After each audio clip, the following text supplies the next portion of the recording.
Bueno, muchísimas gracias por el privilegio, hermana Rosita, la líder feroz de este grupo. Amén. Estamos contentos una vez más de reunirnos esta semana y el Señor me habló muy fuerte con esta palabra.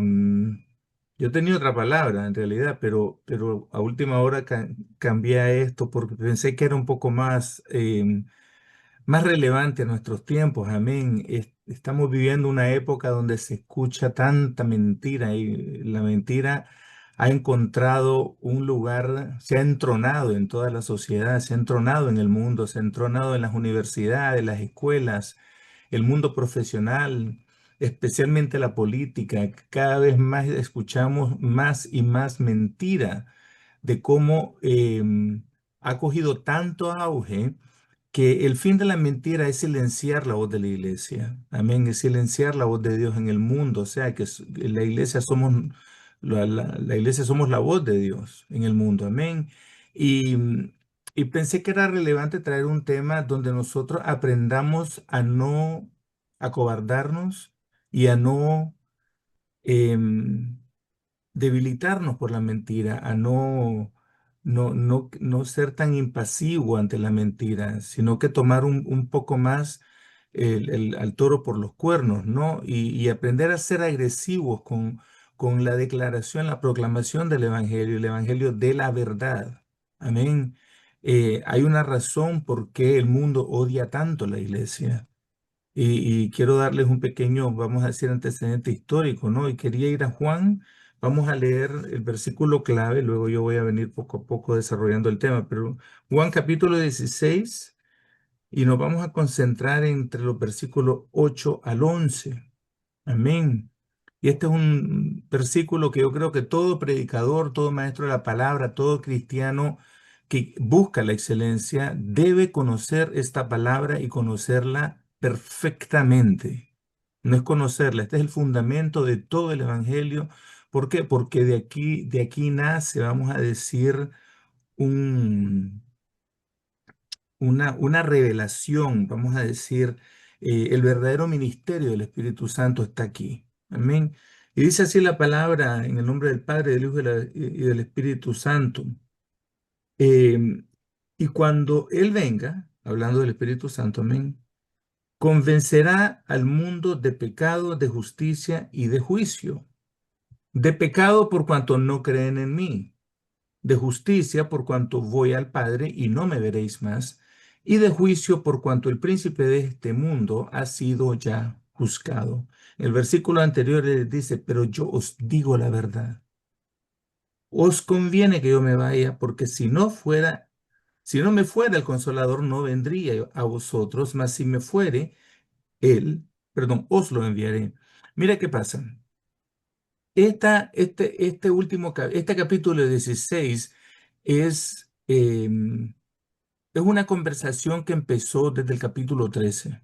Es la última noche de Jesús con los discípulos antes de él ser prendido, ¿no? Por los romanos para llevarlo ante Pilato, juzgarlo, ¿cómo se llama la palabra? Torturarlo, amén, maltratarlo y crucificarlo. Amén. Todo esto pasa el día siguiente, pero el día anterior el Señor está hablando con los discípulos y les está hablando mucho. Amén. A esta hora Él les deja ver, o sea, desde el capítulo 3 en adelante, que la nación de Israel lo ha rechazado, pero lo ha rechazado de manera violenta. Amén. Y chantajearon a Pilato para que crucificara al Señor. Pero está el cumplimiento de algo que empieza Juan declarando en el capítulo 1, a los suyos vino y los suyos no lo quisieron, lo rechazaron. Jesús fue rechazado. Em, Ahora entendemos que Jesús es el sacrificio perfecto para los pecadores. Amén. Jesús vino a salvar pecadores. Jesús vino a confrontarlos con la maldad que había en ellos. Amén. Ahora, cuando Él les dice, Él habla, ¿cómo se llama? Les habla a ellos. Ellos están confundidos de muchas cosas, no entienden muchas cosas. El Señor se guarda de decirle y revelarle muchas cosas, porque Él les había hablado del cielo, donde Él iba. ¿cómo se llama? Iba para preparar moradas al cielo, amén, para que donde él estuviera ellos también estuvieran. El cielo era una constante incertidumbre para los discípulos. Arranque de la premisa que los discípulos no sabían ni orar. Cuando él les enseña a orar, ellos nunca habían orado en el nombre de Jesús. Lo harían después, pero no en ese momento. Entonces, ¿qué pasa? Para los discípulos, o sea, el hecho que iban a arrestar a Jesús, que le iban a maltratar, que le iban a torturar y eventualmente ejecutarlo, a ellos los ponía como en una mala luz. ¿Por qué? Porque ellos andaban con él. Entonces ellos lo que tenían era temor de que lo que le iba a pasar al Señor iba a tener repercusiones graves en ellos también. Entonces el Señor les da un consuelo, les dice, les conviene que yo me vaya, dice, porque el Espíritu Santo vendrá y iba a hacer una obra en vosotros. Ahora, Él les habla del Espíritu Santo como el Espíritu de verdad. El Espíritu de verdad. ¿Ven? Ahora, su verdadero ministerio está aquí, o sea, es proveer esa verdad, es revelarla. ¿Qué verdad? Bueno, la palabra de Dios. ¿Cuál palabra? Toda la palabra escrita y dicha por Dios. Las Sagradas Escrituras no son más que, vamos a decir, una constancia de la voz de Dios. Dios no necesita constancia. Dios no necesita ni siquiera tener escrita la palabra. Él la quiso escribir, él quiso inspirar a hombres a través de la historia, ¿no? Inspirado por el Espíritu Santo para escribir su verdad, para escribir lo que él quiere que el mundo haga. Amén. Toda palabra que sale de la boca de Dios es un mandato, es una orden. Y todo lo que el Señor dice, tenemos que acatarlo, tenemos que hacerlo, tenemos que obedecer. Punto. Estamos, tenemos paz con eso, ¿no? Todos nosotros, de que la palabra de Dios se tiene que cumplir. Amén. Entonces, Él dice que iba a testificar, les iba a testificar acerca de Él y la obra de Jesucristo. Nosotros no podemos hablar de Jesús sin hablar de su obra. ¿Qué hizo en la cruz del Calvario? ¿Y quién es Él, el Hijo de Dios? Amén. Ahora dice que, no, que Él nos guiaría a toda verdad. La guianza del Espíritu Santo a toda verdad es fundamental para usted vivir una vida bajo la revelación divina del Espíritu Santo, de la palabra de Dios, de la obra del Señor, de lo que el Señor quiere de cada uno de nosotros. Ahora, Él venía también no solo a revelar eso, sino que a otorgar los beneficios de esta salvación. Si no haría, sería su obra incompleta. También el Señor viene a hacer todo esto. Ahora, el versículo 8 es un ministerio crítico y significante para cada uno de nosotros los creyentes. ¿Ven? Dice la palabra que Él convencería al mundo de pecado, ¿ven? De justicia y de juicio. Eh, Déjeme decirle que en la economía de Dios, esta es una declaración definitiva para cada uno de nosotros. Es impresionante cómo el Señor en una palabra tan corta y tan contundente, nosotros entremos aquí como para, seamos los protagonistas de una misión, amén. ¿Por qué? Porque el Espíritu Santo es el que nos va a ayudar a cumplir la misión personal y la de su iglesia en un mundo que está fracturado y dañado por el pecado. Entonces, mira lo que hace el Espíritu Santo. Yo le puse a este título como título, el fiscal perfecto. El fiscal por excelencia es el Espíritu Santo. Usted se acuerda que hace unos meses atrás yo hice una prédica acerca de Romanos, una serie de cómo nosotros entramos como a una corte, ¿no? Una corte legal. Estábamos en un juicio con un juez, fiscales, abogados, defensa, todo, ¿no?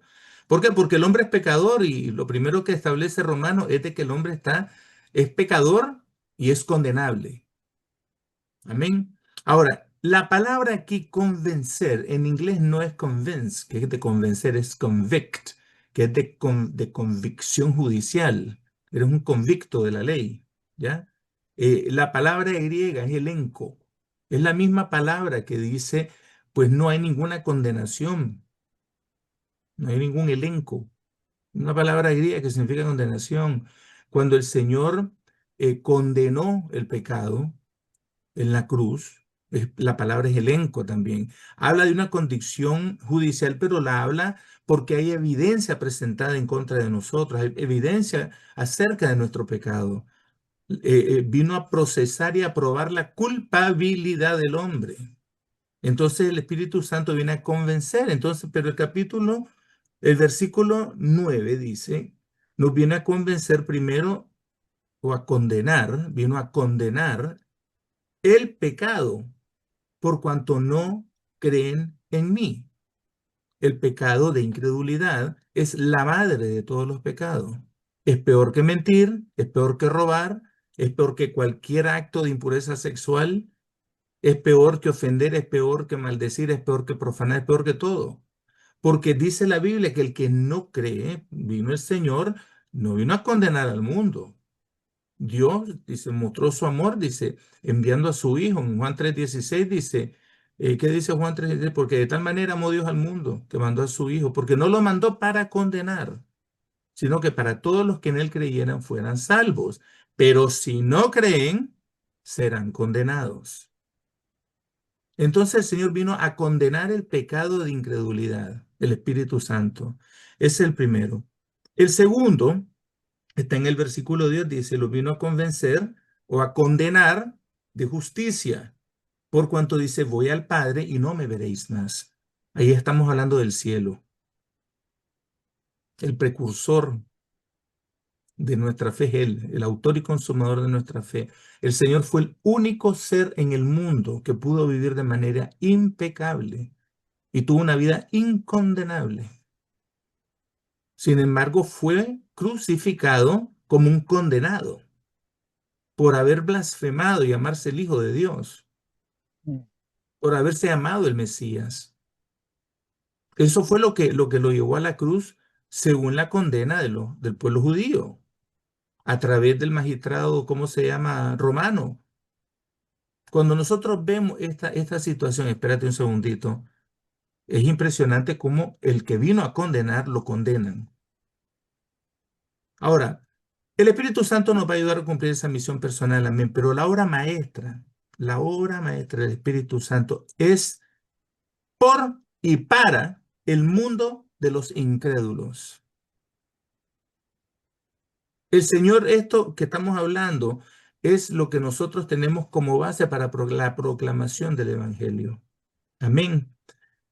Él habla de ir al Padre, al cielo. Él es el primero que va al cielo. Amén. Y nos va a llevar con él, al Padre, al cielo. Esto era lo que tenía confundido a los discípulos. ¿Cómo vamos a ir al cielo? ¿Cómo me lo merezco el cielo? ¿Qué hago yo para merecer el cielo? Entonces él le habla algo tremendo. La justicia es imputada. La justicia no es de ellos, es de él, es de Cristo. No es la justicia nuestra la que nos lleva al cielo, es la justicia de Cristo. Dice la palabra que nosotros fuimos hechos justicia de Él. Amén. Y que nosotros somos los miembros, el miembro del cuerpo, que somos nosotros los miembros de ese cuerpo, que obran la justicia de Dios. Porque dice la Biblia que nuestra justicia, recuérdame la palabra Rosa, Rosita en Argentina, que somos trapos de inmundicia, una cosa así dice, ¿no? Es nuestra justicia. Es como trapos de inmundicia, es nuestra justicia. ¿Qué te parece esa? No hay nada que nosotros podamos hacer para limpiarnos de nuestra injusticia, nada, salvo la sangre de Cristo, amén. Y luego dice de juicio, por cuanto el príncipe de este mundo ha sido ya juzgado. El príncipe de este mundo se refiere a Satanás, al diablo, amén. El padre de mentira, el padre de toda mentira. Él es un, ¿cómo se llama? Un fraude. Todo lo que él dice es mentira, nada de lo que él dice es verdad. Él es, ¿cómo te podría decir yo? Él es el origen de nuestro fracaso y nuestro daño, porque creó fortalezas en nuestra mente de incredulidad. A nosotros nos cuesta creer. Y te voy a decir por qué eso es una realidad y una verdad en cada uno de nosotros. Todo ser humano es concebido en pecado. Tenemos tendencia al mal. Nos gusta pecar. No me quede viendo a usted así con cara de santo ahora que usted no entiende. Sí entiende lo que le estoy diciendo. Nos gusta pecar. Tenemos una proclividad natural hacia el pecado. Nos gusta lo malo. Entonces, ¿qué pasa? Eh, el Espíritu Santo viene a un mundo, amén, donde deja claro que la convicción, la condena del pecado de incredulidad, amén, viene a condenar al mundo por la injusticia que no tiene sin Cristo y lo viene a condenar del juicio que le tocaría si no hubiera sido condenado Satanás, que ya fue juzgado. Quiere decir de que para los hijos de Dios aquí está nuestra redención. Ya el diablo fue juzgado. No nos va a juzgar a nosotros. No por nuestro pecado, no nos juzga el Señor. Él lo dice en su palabra, que como la justicia de Jesucristo fue imputada en nosotros, ya sirvió el juicio de Cristo en la cruz del Calvario para salvarnos de la condena. Es por eso que no hay condenación, no es por otra razón. Ahora, la obra maestra del Espíritu Santo es por y para el mundo. Primero, de que no hay arrepentimiento sin Espíritu Santo. ¿Ven? Los pecadores aman su pecado y su tiniebla. Están muertos en sus delitos y pecados, pero aún así nos amó Dios. Estamos destituidos de la gloria de Dios. La ira divina, la ira de Dios está sobre ellos, porque se encendieron en sus lascivias, en sus pasiones desordenadas, en sus deseos abominables, aborrecibles. Amén. Y nadie puede entrar al reino de Dios a menos que nazca del Espíritu. Ups. Cuando nosotros vemos todos esos requisitos, vamos a decir que necesita el mundo para venir a Cristo, eso esa es la obra del Espíritu Santo. Ahora, ¿cómo proceden los fiscales? Vamos a entender un poquito la obra de la fiscalía de los fiscales. ¿Amén? El rol del fiscal, mire todo lo que hace un fiscal. Decide si trae o no los cargos criminales en contra del sospechoso, del criminal. Presenta el caso ante la corte, negocia los acuerdos de culpabilidad. Y esta labor requiere la revisión de evidencia, la colaboración con la debida aplicación de la ley, la audiencia en la corte, la interrogación a los testigos, los argumentos y la defensa, el deber ético de buscar la justicia y no solo las convicciones para establecer un juicio. Muy abogado todo, ¿no? Yo todo eso lo busqué, crea que no fue producto de mi imaginación ni de mi mente brillante. Pero lo que yo entendí es lo siguiente, vamos a decir, encuentran y reprenden a un ladrón robándose, no sé, una prenda, y el joyero llama a la policía y lo detienen. Entonces hay un testigo, el joyero lo vio robando, ¿no? Le encuentran evidencia, encuentran un pulso, no sé, una prenda en la bolsa del ratero, ¿no? Y lo llevan a corte y presentan todo esto. Y el argumento es de que la ley tiene que ser aplicada. Tiene que juiciarse este hombre y tiene que cumplir, no solo restituir, ¿no? Que tiene que entregar la prenda, sino que tiene que cumplir una condena, un castigo para que no lo vuelva a hacer. Amén. Bueno, imagínense que el Espíritu Santo hace esa obra y te dice, tú eres pecador. No, yo no he hecho nada. Es más, hay personas que dicen sí es verdad, pero hay otros que te dicen, no, yo no soy malo. Yo no robo, yo no mato, yo no le hago daño a nadie. Y justifican su pecado. Sí, pero no amamos a Dios. Ah, bueno, es que eso es personal. Cada quien ama a Dios a su manera. Hacen nuevas leyes, ¿ven? Para justificar su injusticia. Bueno, pero tú has hecho daño, ¿no? En el pasado. Bueno, sí, pero ya, para siempre. Se me perdonó. Y te justifican y te justifican y te justifican. Y ahora la mentira de hoy es que, bueno, es que yo no he pecado. Ese es como yo me siento. El sentimiento viene a ser entonces la motivación por qué yo hago lo que yo hago.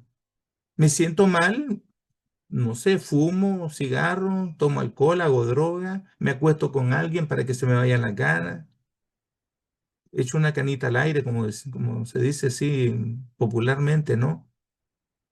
Puedo hacer algún pecado, o sea, un pecadito leve. Y justificamos y justifica. Ese es el mundo. El mundo que no conoce al Señor habla de esa manera. Amén. Ahora, pero el Espíritu Santo nos está dejando ver de que hay un pecado y hay una paga para ese pecado, que la Biblia lo llama muerte o separación eterna de Dios. Amén. Y ahí es donde viene la historia de por qué los apóstoles, los discípulos del Señor, se sienten tan confundidos. Ahora, el Señor les explica todo esto porque si nosotros hacemos un vistazo hacia atrás, em, Hay un momento cuando el Señor entra a Jerusalén y se duele por Jerusalén. ¿Qué dijo el Señor en ese momentito? Oh Jerusalén, Jerusalén, que matas a tus profetas. Yo le voy a decir quiénes eran los fiscales antes del Espíritu Santo. Primer fiscal que conocemos se llama Moisés, cuando le muestra el pecado al pueblo de Israel por las tablas de la ley. Pero les da también consejos. Hay una manera de hacer justa esta ley, porque no solo está la ley, sino que está el espíritu de la ley. La intención no fue dada para matar, fue dada para rescatar, que si cumplías la ley, ibas a obtener salvación. Correcto, ese era el fin de la ley. Pero los judíos en poco tiempo se dieron cuenta que era bastante difícil cumplir la ley, toda la ley. Entonces les da, vamos a decir, señor, ¿cómo se llama la palabra? Les da un camino, le da dos caminos, el de la obediencia y el de la desobediencia. Y les daba a escoger. Escoger, pues, les dijo obedecer, ser obediente a la ley, para que no sean condenados, ¿no? Ahora,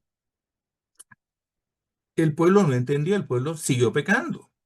Y entró en una serie de pecados que cuando nosotros vemos después de Moisés, o sea, él les da la ley, se la vuelve a dar por segunda vez en Deuteronomio. Luego viene el Éxodo, ¿no? Luego la historia ¿cómo se llama esto? De Josué, la conquista de la tierra, amén. ¿Y qué pasó ahí? Ya habían obtenido la tierra, pero lamentablemente en lo que se convierten en nación, se empiezan a cruzar con la gente que Dios les dijo que no se cruzaran, con los cananeos, y entran en un ciclo vicioso que es el de los jueces, que los rescataba Jehová a través de un juez, pero ellos volvían a anclarse al pecado una y otra vez, una y otra vez, una y otra vez. Entonces termina con Samuel, el último juez de Israel. Luego piden rey, porque ellos quieren rey, no quieren a Dios, quieren rey. Y Dios les da un rey, les da a Saúl, luego a David, luego a su hijo Salomón, y de eso se hace un debacle de monarcas terrible. Se divide el reino, los lleva a cautiverio y pasa 400 años que no le habla. Pero en esos años del reinado y de los jueces, el Señor levantó profetas. Esos eran los fiscales de ese tiempo. Los condenaban por el pecado, pero también les daban el camino a la justicia y también les daban ¿cómo se llama? Las soluciones, vamos a decir, le daba la salida a través para evitar un juicio, porque si no hacían la justicia, entonces iban a tener juicio. Les daban la salida una y otra vez y otra vez. Y todos los profetas condenaron el pecado, todos, uno, sin excepción, toditos. Entonces, por eso habla el Señor de la ley, los profetas, porque luego vino otro fiscal en carne propia, Jesucristo. ¿Qué fue lo que hizo Jesucristo con toditititos los fariseos, especialmente los líderes religiosos de ese tiempo? Condenó su mentira, condenó su hipocresía, condenó sus abusos, que cargaban al pueblo con cargas que ni ellos mismos podían llevar. Los llamó ladrones, los llamó serpientes, los llamó sepulcros blanqueados. Condenó el pecado de liderazgo de la iglesia de ese tiempo. Ahora, todos ellos tienen algo en común. Todos fueron perseguidos, todos fueron muertos. Los persiguieron hasta matarlos, a todos los profetas, incluyendo a Jesucristo, a Juan el Bautista, que fue el último profeta, el primer profeta del Nuevo Testamento. Vemos cómo él condena el pecado también, los manda a arrepentirse, a bautizarse, y también le cortan la cabeza. Todos los discípulos tuvieron muertes violentas, menos Juan, pero a todos los persiguieron por confrontar la verdad, con la verdad, mejor dicho, por confrontar el pecado y condenarlo. Ahora adivine quiénes son los fiscales de Dios en la tierra hoy por hoy. Iglesia, la iglesia de Jesucristo, somos los fiscales, los que vamos a condenar el pecado. Entonces nosotros tenemos, el Señor, como todos lo saben, ¿no? Dios es bueno y tan bello y Él pensó en todo esto. Cuando los profetas hablaron inspirados ¿por quién? Por el Espíritu Santo. Juan habló por el Espíritu Santo, fueron llenos del Espíritu Santo, fueron inspirados por el Espíritu Santo. El Señor, el Señor Jesús fue llevado por el Espíritu Santo al desierto. Después de cuando él se bautizó, descendió sobre él el Espíritu Santo. Por eso es que él pudo hacer lo que él pudo hacer en el poder del Espíritu Santo que residía en él. Él se va y nos deja el Espíritu Santo a nosotros, la iglesia, que somos los únicos que vamos a ser capaces de tolerar la persecución final por el poder del Espíritu Santo. Pero la percusión final, mi hermano y hermana, quiero que sepa que empezó ya. Desde que el primer día, desde el día que se fue Jesucristo hasta estos días, todo lo que ha hecho la iglesia es confrontar la mentira del enemigo, el pecado del mundo, y darles un plan de redención y arrepentimiento, donde dejen su antiguo camino y adopten uno nuevo, ¿ven? Adopten a Cristo, el camino, la verdad y la vida. Entonces, ¿qué pasa? Nosotros no tenemos excusa cuando no hablamos el Evangelio, porque ahora nuestra misión de llevar la gran comisión tiene que llevar ese elemento de condenar, amén, el pecado de incredulidad, de condenar al mundo si no acepta la justicia de Cristo. Amén. Y de condenar o de hacerle entender que ya Satanás fue condenado, que ya Satanás fue juzgado y que por eso nosotros obtuvimos redención eterna. Por Jesucristo vamos al cielo, pero también somos libres del juicio final. Porque si usted no cree en Jesucristo, que es el único pecado que no perdona Dios, o sea, es un ticket directo al infierno. Cuando Dios habla de la blasfemia del Espíritu Santo, es que está echando por tierra la obra del Espíritu Santo en nosotros. La persona que odia a la iglesia es porque odia la verdad. Odian a los cristianos, odian a la iglesia, no odian de verdad, no es que sea de mentira, no odian de verdad. La gente no soporta a los cristianos porque creen que somos unos moralistas modernos condenando a todo el mundo. Condenamos el pecado, no al mundo. El Señor vino a morir por el pecado del mundo, amén. Él vino a salvar al mundo entero. ¿Por qué? Porque todo el mundo está fracturado y dañado desde el Edén hasta el día de hoy. Un mundo que opera, o sea, la base del mundo es el pecado que está en uno. Aquí nadie se libra de eso. Ni los chiquitos por ser chiquitos, ni los viejos por ser viejos. Todos vamos a comparecer ante esa gran pregunta. ¿Qué hiciste con Jesús? Entonces, mi invitación esta tarde, yo sé que suena muy condenatorio, suena muy espantoso, muy tétrico, ¿no? El panorama del pecado, pero quítase el miedo de hablar, de condenar el pecado. Quítese ese temor de ofender a la gente. Esto no es cómo se sientan, esto es que tienen un destino eterno en el infierno.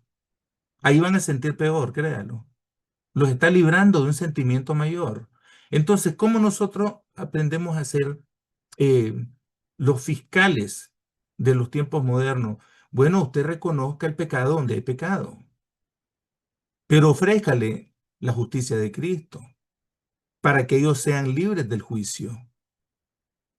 El Espíritu Santo es el que va a hacer esa obra. Cada vez que usted pone a Jesucristo como la figura, el fundamento principal de su vida y de su prédica, el Espíritu Santo lo va a respaldar. Por eso es que hay iglesias de esas que te hacen sentir bien, que todo es como tú te sientes, que son exitosísimas, porque hacen sentir bien a la gente porque nunca las confrontan con esto. Jamás.